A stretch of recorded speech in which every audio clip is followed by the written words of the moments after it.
প্রিয় ছাত্রছাত্রী, আজকে ক্লাস 5-এর অঙ্কের যে চ্যাপ্টারটি রয়েছে সেটা হচ্ছে রঙিন কার্ড নিয়ে খেলি।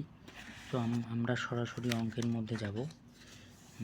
এখানে বলেছে যে 4 অঙ্কের বৃহত্তম ও ক্ষুদ্রতম সংখ্যা তৈরি করি।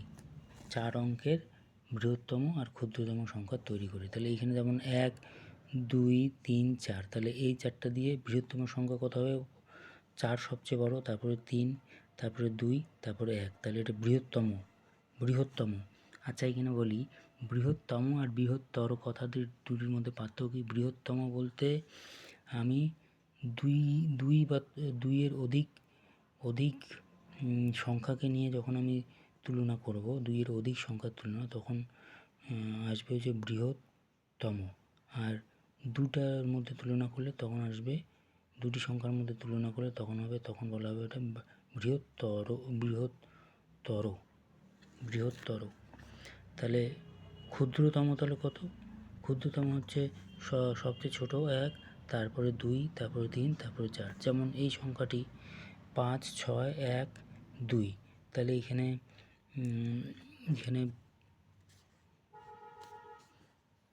বৃহত্তম সংখ্যাটি কত হবে? 6, 5, 2, 1। আর ক্ষুদ্রতম সংখ্যাটি হবে 1, 2, 5, 6। এরকম এইভাবে বাকিগুলো করতে হবে। এবার এখানে বলেছে যে আব্দুলের মেলায় প্রথম দিনে 2365 জন লোক ও দ্বিতীয় দিনে 1206 জন লোক এসেছেন। তাহলে এই 2 দিনে মোট কতজন লোক এসেছেন? তার মানে এই দুটার যোগফল, তাহলে দুটো সংখ্যার যোগ কীভাবে করে? প্রথম সংখ্যাটি হচ্ছে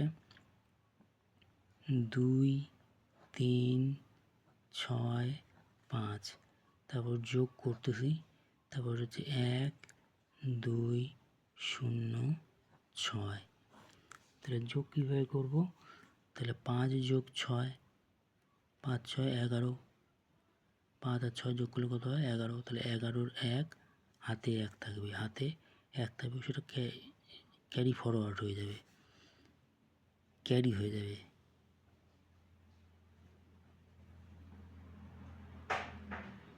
একটা ক্যারি ফরওয়ার্ড হয়ে যাবে। তাহলে কি হয়ে যাবে? তাহলে 6 আর 0 যোগ করে 6, আর হাতে 1 আছে, তাহলে 1 হাতে 1 আছে, তাহলে হয়ে গেল 7। তাহলে হাতে কিছু নেই, তারপর 3 আর 2 কত? 5, 2 আর 1 কত? 3। তাহলে 3571 জন লোক এসেছেন। তারপরে অঙ্কটাতে কি বলেছে? স্কুলের মাঠের পাঁচিল তৈরি করতে 8000টি ইট এসেছে। তাহলে 3832টি ইট গাঁথা হয়ে গেছে, তাহলে পড়ে আছে। তাহলে এটা কি করতে হবে? বিয়োগ করতে হবে। তাহলে মোট কত হাজার দেওয়া আছে? 8000। 8000 থেকে গাঁথা হয়েছে যেটা, সেটা বিয়োগ যাবে 3800 কত? 32। তাহলে বিয়োগ যদি দেই, তাহলে উপরের সংখ্যাটা যদি ছোট হয় তাহলে সেটাকে কি ধরে নিতে হবে? সেটাকে 2 অঙ্কের সংখ্যা ধরে নিতে হবে। এটা মানে 0 হলে 10 ধরে নিতে হবে, 2 থাকলে 12 ধরে নিতে হবে, 3 থাকলে 13 ধরে নিতে হবে, 4 থাকলে 14 ধরে নিতে হবে, 5 থাকলে 15 ধরে নিতে হবে।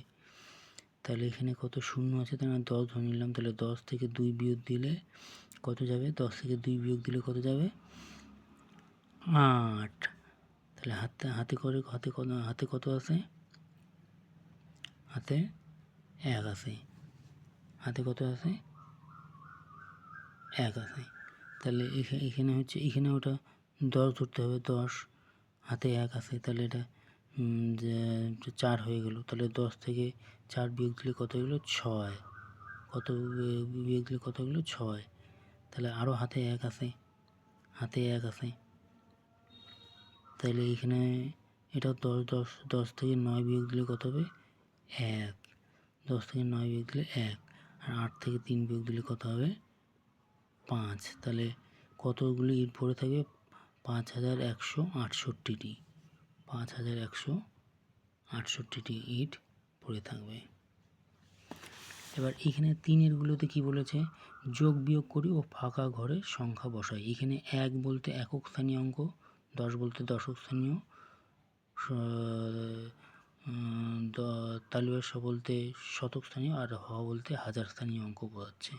তাহলে এই যে যোগ আমরা যেভাবে যোগ করলাম ওইভাবে যোগ বিয়োগ গুণ ভাগ এগুলো এখানে করতে হবে। তারপরে যোগের পরে কি রয়েছে, যোগের পরে রয়েছে যোগ বিয়োগ, যোগ বিয়োগ আমরা শিখলাম।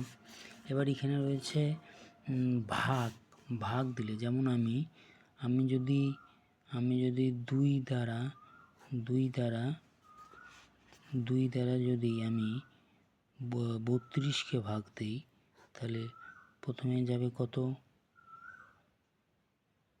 2 বাদ গেল, না 2 বাদ গেলে তো 2 দুগুণে 4 হয়ে যাবে, 1 বাদ গেল, বিয়োগকে 2, তাহলে 1 নামলো, 12 হলে 6 দুগুণা 12, তাহলে এটাকে বলা হচ্ছে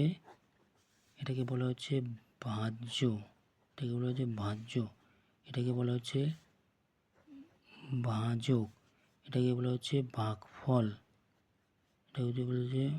ভাগফল, আর নিচে যেটা পড়ে থাকবে যেহেতু ওটা মিলে গেল এটাকে বলা হচ্ছে ভাগশেষ। যদি ভাগশেষ থাকে এটাকে বলা হচ্ছে ভাগশেষ। তাহলে আমি এখানে সংখ্যাটা 32 না নিয়ে 33 নেই, 32 না নিয়ে 33 নেই, সংখ্যাটা আমি 33 নেই, তাহলে এখানে 12 যাবে, তাহলে ভাগশেষ কত থাকবে 1। তাহলে বিষয়টা এরকম দাঁড়ালো না যে 16 গুণ 2 যোগ 1 করে আমি কত পেলাম 33। তাহলে 33 কি এটা এটাকে বলা হচ্ছে ভাজক, এটাকে বলা হচ্ছে ভাজক না ভাজ্য, হ্যাঁ ঠিকই রয়েছে। হ্যাঁ, তাহলে কীরকম বিষয়টা তাহলে হচ্ছে, এটাকে বলা হচ্ছে ভাজক, এটাকে বলা হচ্ছে ভাজ্য। তাহলে ভাজ্য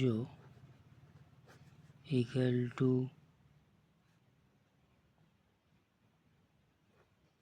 ভাজক ইন্টু ভাগফল যোগ কি হচ্ছে ভাগশেষ, এই সূত্রটা। ভাজ্য ইকুয়াল টু ভাজক ইন্টু ভাগফল যোগ ভাগশেষ। আশা করি তোমরা বুঝতে পেরেছ। আস্তে আস্তে আমরা বাকি অঙ্কগুলো করব।